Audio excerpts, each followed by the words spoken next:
Everybody, welcome back. So if you saw one of my previous videos, link up here in the top right. I recently got some of those FMP or HK FMP G3 pulled barrels. Got them from Apex. Those were $74.95. There's other retailers that were also selling them, one of those being Atlantic Firearms, and then I believe Centerfire Systems. They might still have some of the kits with the barrels. I forget what the price was on those.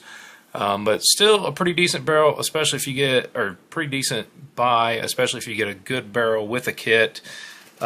Basically, the purpose of this video today is to examine two barrels that I got from Atlantic Firearms of those HK FMP G3 barrels to see how they compare to the ones that I got from Apex. Now, I couldn't put any special requests in on these ones from Atlantic Firearms. So we're going to see what we get. They might look considerably worse, they might look considerably better. I have no idea, but I figured a sample of two, maybe that's a pretty good sample. I don't know.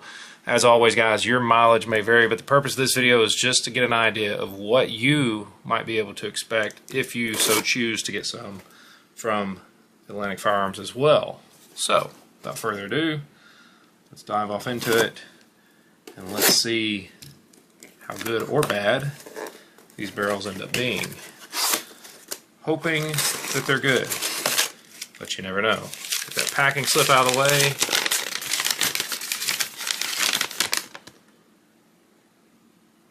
And they just say that these range from fair to good. Their grading system has always been a little strange to me, but you know, maybe with a roll of the dice, maybe these will look good. I don't know. We'll find out. Looks like they just wrapped two of them together in some brown paper.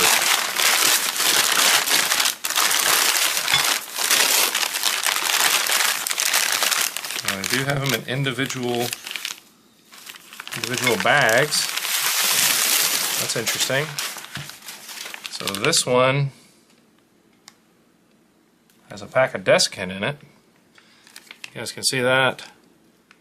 FMP, well, it's probably going to be kind of hard to see that. Let's try this again. FMP G3 barrel, acquisition date 7/2/2025. Actually, both of them are in desiccant, so that's surprising to see because my ones from Atlantic, or from Apex did not come in desiccant. Let's find out how good or bad they may end up being. Of course, all of them will have these pull marks. I'm not surprised that they have those. This one is dated April of 1974. Now, overall, it looks pretty good. There's not a lot of, really not a lot of rust present. As a matter of fact, not really hardly any rust present. The threads do look good out here on the end. Maybe you guys can see that, maybe you can't. The camera is definitely not playing nice. But let's check out the bore. That is the most important factor in my opinion. And it has really good shiny rifling in it. Picture up here in the top left of this one. And we're going to take a look at the second one now.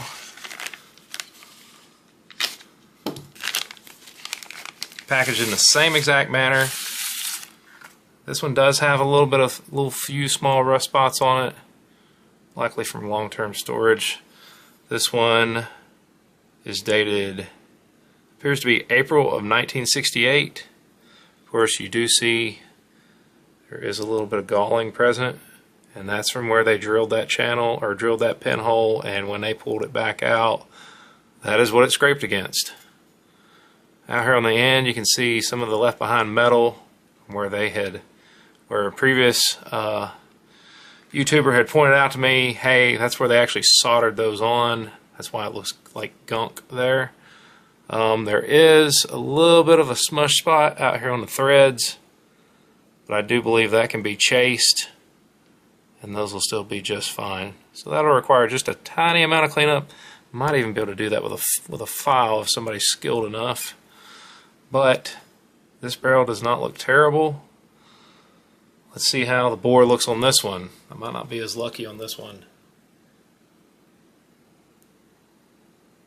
It's a little dirtier, but still has what appears to be good strong rifling. Once again, picture up here in the top right, or left. Sorry about that, guys. But these look just about as good as, honestly, about as good as the ones that I got from Apex. Now, the one added benefit, like I said, is, you know, these have a desiccant pack that they were packed in. I don't know if they came in that way. Maybe Atlantic had them in there for long-term storage. I have no clue. I don't know if they got these in from Century Arms. I really don't know.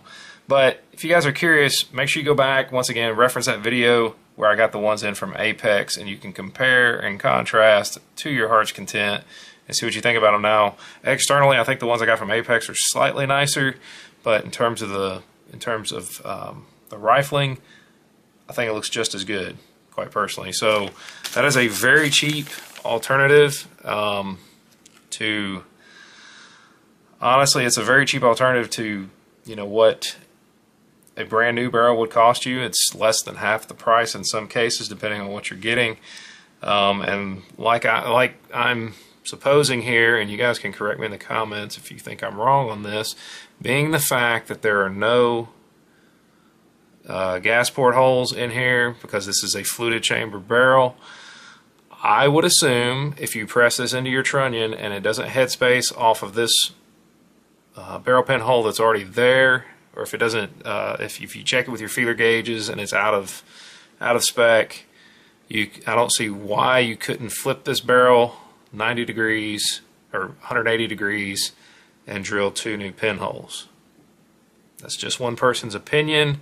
I am by no means a expert or a gunsmith, so take that with a grain of salt. Always consult a qualified gunsmith, you know, in these matters if you guys are going to build something like this. But anyway, I just wanted to share this with you guys today so you could get an idea of what you could expect. It looks to me, at least on the surface, that these are just as nice. That's a bug. That's interesting. A bug came out of my barrel. Wonder how long he was in there.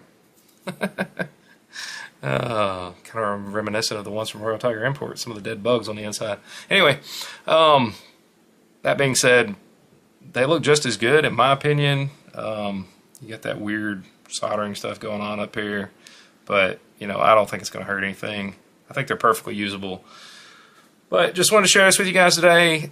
You guys know as well as I do, surplus always dries up. So if you're planning on doing a HK FMP G3 build and you want to go a little cheaper and replace other parts to make it 922R compliant, this might be a viable alternative for you. Makes your build cheaper. But anyway, just wanted to share this with you guys today. As always, thank you to my subscribers. Thank you guys for all your likes, your shares, your comments. It's always greatly appreciated. Make sure you hit that bell notification, sign up for alerts. I try to post deals as quickly as I hear about them. Hopefully before they sell out, you guys will actually get notified of them. Here recently, just about anything that I've done a short on, unfortunately YouTube has flagged it with limited visibility because they think I'm selling things. I am not selling things. I'm just telling you about deals. But anyway, I digress. So make sure you hit that bell notification so that you'll actually get an alert when I do stuff like that, since YouTube wants to suppress it. So, as always guys, thanks for watching. Until next time, you guys have a great day.